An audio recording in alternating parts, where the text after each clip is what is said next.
இன்னைக்கு என்ன பேப்பர்ல விசேஷம்? வழக்கம் போலதான். அங்க இங்கன்னு பாம்பு அடிச்சு செத்துட்டு இருக்காங்க. தேங்க்ஸ். வீணா, ஆ? யாரோ கெஸ்ட் வந்திருக்காங்க. இரு வரேன். அப்பா, அம்மாடி, யாருக்கும் தெரியாம தான் நான் வந்தேன். உன்னை என்னால வெறுக்க முடியலம்மா. என்னோட ஒரே பொண்ணு நீ. குடும்பத்தோட தலைவனா இருக்கும்போது அவங்களுக்கு என்னால துரோகம் பண்ண முடியுமா? எனக்கு நல்லா தெரியும்பா உங்களை. உங்க ஆசீர்வாதம் மட்டும் இருந்தா போதும். இந்தா, இத வச்சுக்க. 30 லட்சத்துக்கான டிராஃப்ட் இருக்கு இதுக்குள்ள. உனக்குன்னு சின்னதா ஒரு வீடு வாங்கணும்னு ஆசைப்பட்டேல்ல, அதுக்குத்தான். நீ நல்லா இருப்பம்மா. வீணா, இங்க பாரு. என்ன? ஸ்பெயின் ராஜகுமாரி யூஸ் பண்ண நகைகளை எக்ஸிபிஷன்ல வச்சிருக்காங்களாம். ஏசியாலே இங்க மட்டும் தான் நடக்க போதா. டைட் செக்யூரிட்டியா. ஆமா, ஸ்பெயின் ராஜகுமாரி போட்ட நகைகளை பாக்குறதுனால நமக்கு என்ன கிடைக்க போகுது டீச்சர்? எப்படி இருந்தாலும் நான் போக போறேன். எனக்கு இதெல்லாம் ரொம்ப பிடிக்கும் தெரியுமா? ஆமா, யார் வந்தாங்க? அப்பாதான். யாருக்கும் தெரியாம எனக்கு கொஞ்சம் பணம் கொடுக்க வந்திருந்தாரு. பணமா? ம்.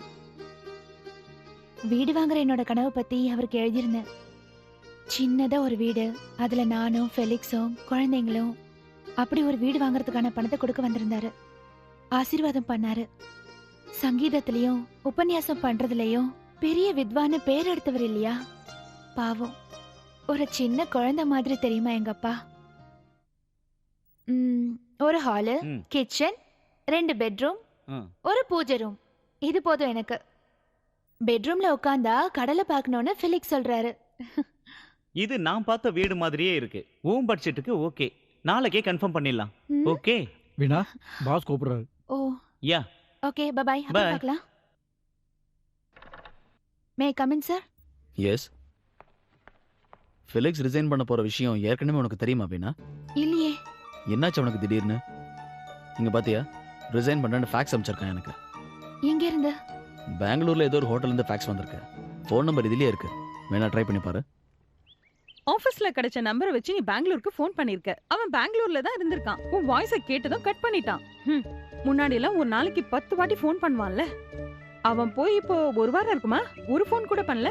வேலையை ரிசைன் பண்ணிட்டு இருந்த ரூமையும் காலி பண்ணிட்டான். இதுக்கெல்லாம் என்ன அர்த்தம்? அவனுக்கு உன்னை பிடிக்கலங்கிறது தானே? இல்ல டீச்சர், எங்க அப்பாவையும் குடும்பத்தையும் ஃபெலிக்ஸ்க்காக தான் வேண்டான்னு ஒதுக்கிட்டு வந்துட்டேன். ஆனா சச்சா, அப்படிலாம் இருக்காது. நான் உனக்கு ஒரு உண்மையை சொல்றேன், கேட்டுக்க.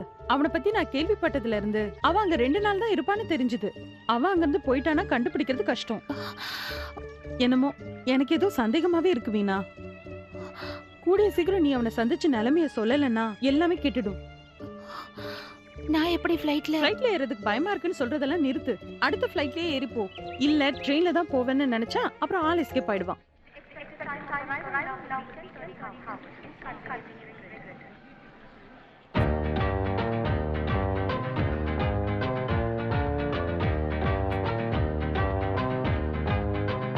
கடவுளை யார்கிட்ட போய் கேக்குறது?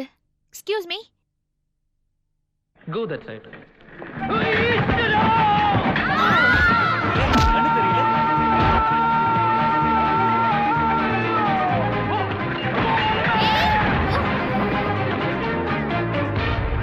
ஏய், ஐயோ தள்ளுங்க ப்ளீஸ்.